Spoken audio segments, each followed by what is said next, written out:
आप देखिए, एक तरफ तो $1 के मुकाबले में रुपया 77 रुपया 56 पैसे हो गया। पर देश क्या बात कर रहा है, आप टेलीविजन खोलकर देखिए। अमुक जगह 2 मुसलमान और 2 हिंदुओं में झगड़ा हो गया। अमुक जगह अमुक चौराहे पर हिंदुओं ने एक झंडा लगा दिया, मुसलमानों ने एक झंडा लगा दिया, सिखों ने एक और झंडा लगा दिया। मैं आपसे ये पूछता हूं, भारत के झंडे के साथ साथ ये सारे झंडे एक ही चौराहे पर क्यों नहीं लग सकते?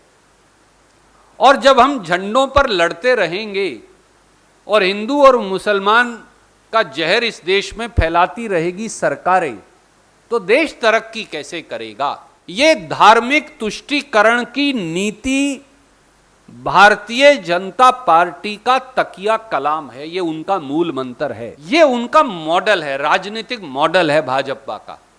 जहां चुनाव हो वहां हिंदू मुसलमान विभाजन पैदा कर दो, नफरत के बीज बो दो, बंटवारे की खेती करो और उसके बाद वोट की फसल काटकर गायब हो जाओ। बेदम अर्थव्यवस्था ने भारत की प्राइम करेंसी, जिसका सम्मान पूरी दुनिया में होता है, रुपये को बेदम बना दिया है।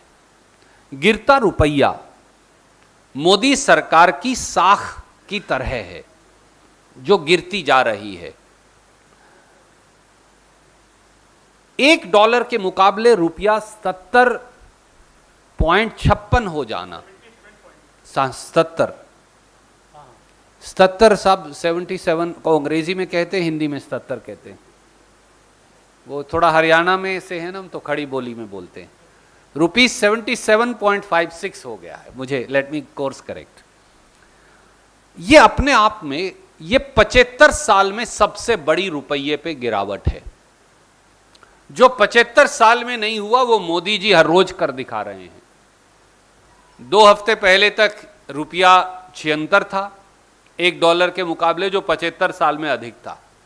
फिर 76.5 के करीब हुआ, वो भी 75 साल में सबसे बड़ी गिरावट थी। फिर 77 हुआ, वो भी सबसे बड़ी गिरावट थी। फिर 77 रुपये 30-40 पैसे हुआ, वो भी सबसे बड़ी गिरावट थी।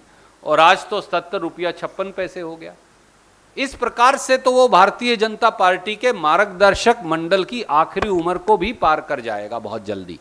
प्रधानमंत्री की आयु को तो पार कर चुका है, अगर मैं उन्हीं के शब्द इस्तेमाल करूं सरदार मनमोहन सिंह जी के लिए। देश में पॉलिसी पैरालिसिस है, परंतु शासक जो हैं, हुक्मरान जो हैं, प्रधानमंत्री और वित्त मंत्री पूरी तरह से मौन धारण किए हैं। इसे कहते हैं कि जब रोम जल रहा था तो नीरो बांसुरी बजा रहा था। उनसे सवाल पूछो तो वो कहेंगे सब चंगासी। पर बच्चों से पूछो जो बाहर पढ़ने जाना चाहते हैं, उनसे पूछो जो सामान आयात कर रहे हैं, उनसे पूछो जो रोजमर्रा की जिंदगी में पिस रहे हैं। गिरता रुपया, रुपये की गिरावट, बेदम होता रुपया, इस देश की गिरती अर्थव्यवस्था, इस देश के नागरिकों के लिए, इस देश की अर्थव्यवस्था और बहबूदी और तरक्की के लिए बहुत बड़ा खतरा है।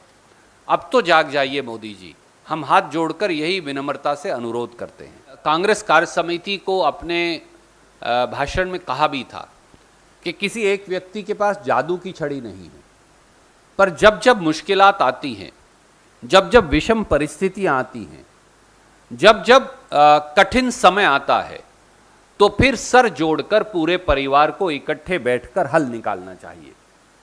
ये नवसंकल्प चिंतन शिविर एक कवायद है, एक रास्ता है, एक मील पत्थर है उस नए रास्ते का जिसका गठन भारतीय राष्ट्रीय कांग्रेस करना चाहती है, देश के लिए भी और कांग्रेस के संगठन के लिए भी।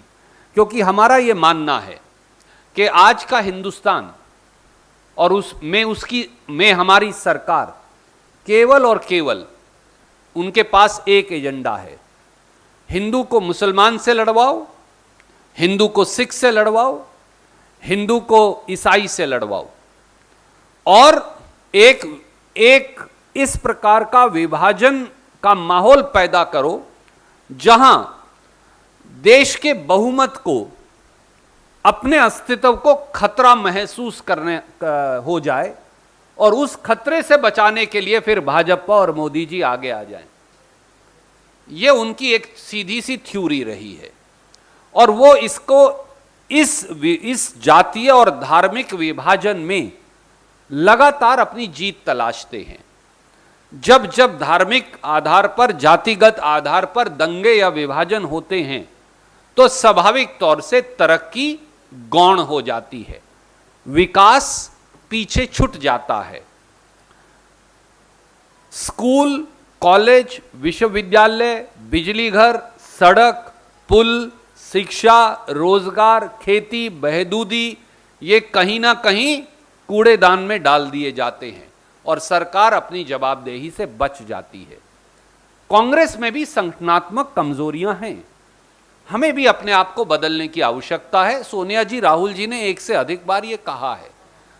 हमारा ये मानना है कि ये दोनों चुनौतियां कहीं ना कहीं एक दूसरे से मिली हैं और इन सब पर हम आत्मचिंतन भी करेंगे, आत्म मंथन भी करेंगे और आत्म अवलोकन भी करेंगे। ये बुलडोजर व्यक्तियों पर नहीं चलाया जा रहा, कहीं कानून की अनुपालना हो तो कोई दिक्कत नहीं, परंतु ये बुलडोजर इस देश के संविधान पर चलाया जा रहा है, इस देश के गरीब पर चलाया जा रहा है।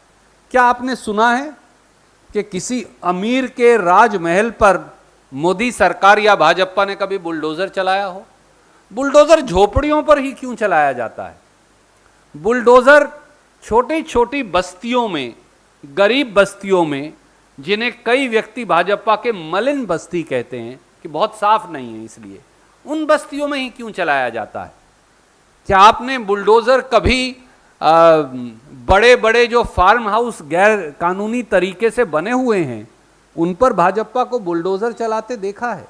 क्योंकि वो तो उन 142 देश के सबसे बड़े अमीरों के मित्र हैं जिनकी संपत्ति एक साल में 30 लाख करोड़ बढ़ गई। वो आपके या मेरे या उन 84% देशवासियों के मित्र नहीं, जिनकी आय और तनख्वाहें दोनों घट गई। समाज में हिंदू मुसलमान विभाजन के बीज बोकर वह तुष्टीकरण की इस राजनीति को आधार बना भाजपा लगातार चुनावी जीत तलाश रही है।